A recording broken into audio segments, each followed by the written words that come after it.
पूरा global financial system reset होने वाला है, जिससे अमेरिकन इकोनॉमी तो बच जाएगी, बाकी सबकी। तो ध्यान से सुनना लास्ट तक। 1934 में अमेरिका का प्रेसिडेंट एक ऑर्डर साइन करता है जिससे गोल्ड का रेट फिक्स हो जाता है $35 पर आउंस। बट इंटरेस्टिंग बात यह है कि उस ऑर्डर से जस्ट पहले गोल्ड का रेट था $20 पर आउंस। मतलब सिर्फ एक सिग्नेचर से जिन सरकारों, इंडिविजुअल्स के पास खूब सारा सोना था, उनकी एसेट वैल्यू तो सडनली 75% इंक्रीज हो गई। बट जिन देशों के पास हार्ड पेपर डॉलर थे, उसकी वैल्यू 43% डिक्रीज हो गई। अब इससे अमेरिका को क्या फायदा हुआ? उनके पास जो कर्जा था, लेट्स से $100 का, एक सिग्नेचर से वो इफेक्टिवली $57 का रह गया। Snake move 1। अब स्नेक मूव 2 के लिए वर्ल्ड वॉर 2 पे आते हैं। पूरी दुनिया तबाह हो रखी है। अमेरिका पूरे जापान में, यूरोप में डॉलर बांटता है। इसके बदले अपनी करेंसी को मेरी करेंसी से पैक कर दो, और क्योंकि मेरी करेंसी तो गोल्ड से पैक्ड है, इनडायरेक्टली तुम्हारी करेंसी तो गोल्ड से पैक होगी। तो ऐसा करना, मेरे डॉलर मेरे को कभी भी वापस कर देना और बदले में उतने का सोना ले जाना। छोटे मोटे देशों ने कहा हाँ भाई अपने डॉलर उल्टे लो, हमारे को सोना दे दो उतने का। अमेरिका ने कर भी दिया।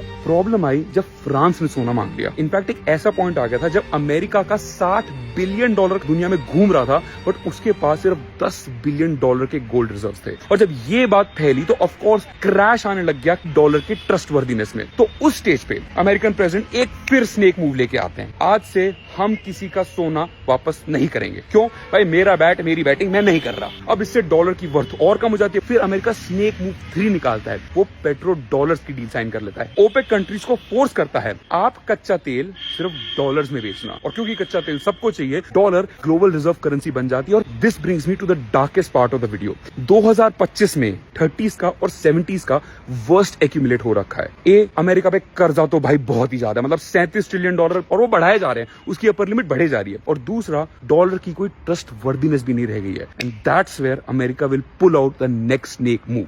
अभी व्लादिमीर पुतिन के सीनियर इकोनॉमिक एडवाइजर ने बताया अमेरिका अपना पूरा $37 ट्रिलियन का कर्जा क्रिप्टो क्लाउड पे शिफ्ट करने वाला है, और फिर स्टेबल कॉइन्स को यूज करके उसे फिर से इफेक्टिवली वर्थलेस बनाएगा। सिंपल भाषा में समझाऊं तो भाई, ट्रम्प साहब ने कुछ महीने पहले एक जीनियस एक्ट साइन करी थी कि जैसे जैसे क्रिप्टो करेंसी की पॉपुलैरिटी बढ़ेगी, आप स्टेबल कॉइन्स खरीदोगे। अगर आप एक स्टेबल कॉइन खरीद रहे हो, एक इफेक्टिवली US डॉलर ही खरीद रहे हो। आज तो वो रेशियो उन्होंने 1:1 रखा हुआ है। भाई उनकी लाठी उनकी भैंस, वो किसी दिन उसको 10:1 कर देंगे। प्लीज सडनली जो $37 ट्रिलियन का कर्जा है, वो फिर से सिर्फ $3.7 ट्रिलियन रह जाएगा। तो जिसका कर्जा था अमेरिका, उसके तो बल्ले बल्ले हो गए। बट जो खूब सारा डॉलर या स्टेबल कॉइन लिए बैठे थे, उनके तो लग गए।